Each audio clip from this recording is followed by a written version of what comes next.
실론으로 불렸던 동양의 진주 스리랑카의 음식은 다양한 향신료를 넣어 풍부한 맛을 조합하는 것이 특징입니다. 커리를 넣어 알싸한 참치커피, 휘핑호프, 각종 허브를 넣은 옐로우 라이스, 달콤한 무슬림의 디저트 와타라판, 통찰력 있는 마니샤 구나세이카라 주한 스리랑카 대사에게 음식에 녹여져 있는 문화와 세계적으로 유명한 실론 홍차를 마시는 방법까지 배웠습니다.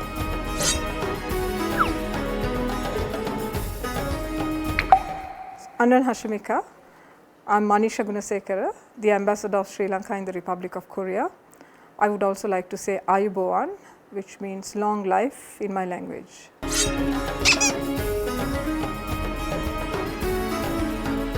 Color of the tea changes according to the different regions. You know, the tea, yeah.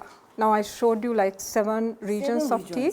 The color of the tea is different in different regions. Some it's very mild brown. Some places it's very dark. Yeah.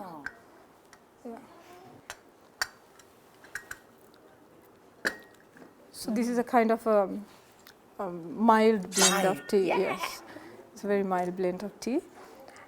For Ceylon tea to have been known as the best tea in the world, you need to have this very perfect combination of soil, elevation, like you have to have a little bit of a mountainous area, soil, elevation, then some amount of humidity and the right temperature.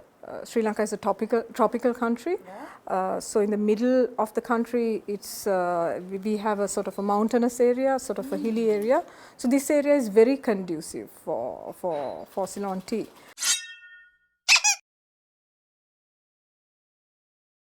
So this dish has of course a salad, but the specialty of this dish is the cutlet. This is what we call a tuna cutlet. It's a fish and potato, sort of kind of Spices in it? yeah. There are spices in it, and then you make it a kind of a ball, and it's fried. This is very popular in Sri Lanka. We normally have it as an appetizer. Like we serve it with tea, like the tea that we had. We normally serve it with tea, and if we have a party, we just make cutlets. So we have the curry leaves in it. Curry leaves are also a very distinctive thing, because Sri Lanka is a tropical island. These are the curry leaves. These are the curry leaves. So you put it into all the food to get that very distinct flavor. The thing about Sri Lankan food is that it's a combination of so many little flavors and all that. Even something as simple as a cutlet.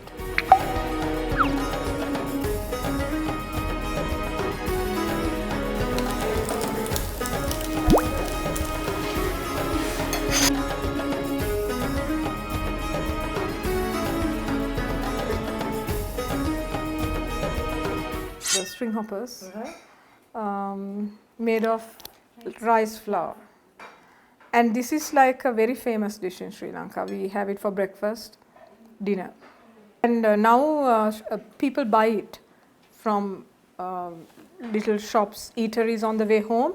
So on the way home, when because they can't cook when they go home, they buy the string hoppers, they buy the coconut sambal, and they buy a curry, and they go home and they have their dinner. We use the hand because I think it's a very hot country. It's a tropical country. We have a lot of water. Yeah, we have a lot of rain, waterfalls, rivers. We have a lot of water. Not only Sri Lanka, even Indian subcontinent. So they use a lot of water.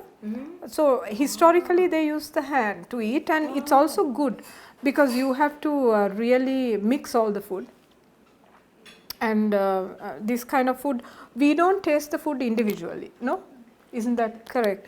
Like we won't taste this one thing individually. We always mix.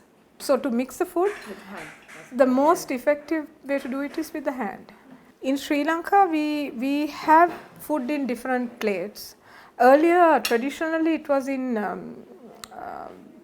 banana leaves, like this.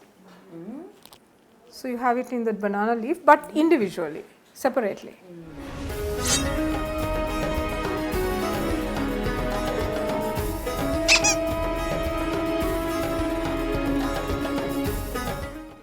So this is rice with turmeric. Turmeric and cardamom cloves. So that's why we call it yellow rice. Otherwise, it's white.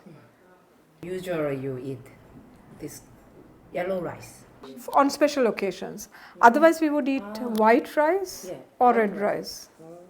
Yes, yes, Many- yes. So why? One reason is it's a shape of a pearl, and the Indian Ocean is like the neck, and then this is like Sri Lanka is like the pearl. Yeah. It's hanging down. Other reason is because it's so beautiful. It's always seen as such a beautiful country.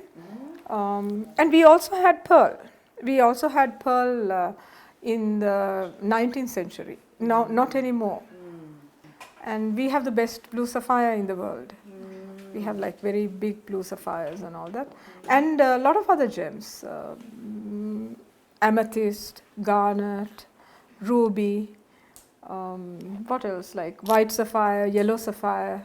So many types of gems.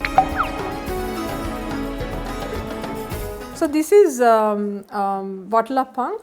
This shows our sort of cultural, the mix of our culture. This is essentially a Muslim dessert. It's a dessert eaten by the Muslim people in Sri Lanka. So they make it for their festival, Eid, what they call Eid festival, you know, and it has come from the Malaysian side, Malay Peninsula. But we use coconut milk. Again, it's very indigenous. Coconut milk, eggs, and jaggery, which is a kind of a treacle from a palm tree. So that's stories about Sinbad. Yeah. Sinbad, he was a sailor. So he, according to the story, he came to the island of Ceylon. You know, serendipity is like coming across something beautiful unexpectedly. So Sri Lanka is called Serendip. So the word serendipity was given to the English language from the Sri Lankan from Sri Lanka. So the Muslim sailors, when they were sort of sailing through, they suddenly came across this really beautiful island with spices and gems and elephants and very exotic. So they called it Serendip. Magellan on his voyage, he came to Sri Lanka because it's along the sea route. You know, it's along the east-west sea route. When you go, you have to pass Colombo. No, you have to pass Sri Lanka.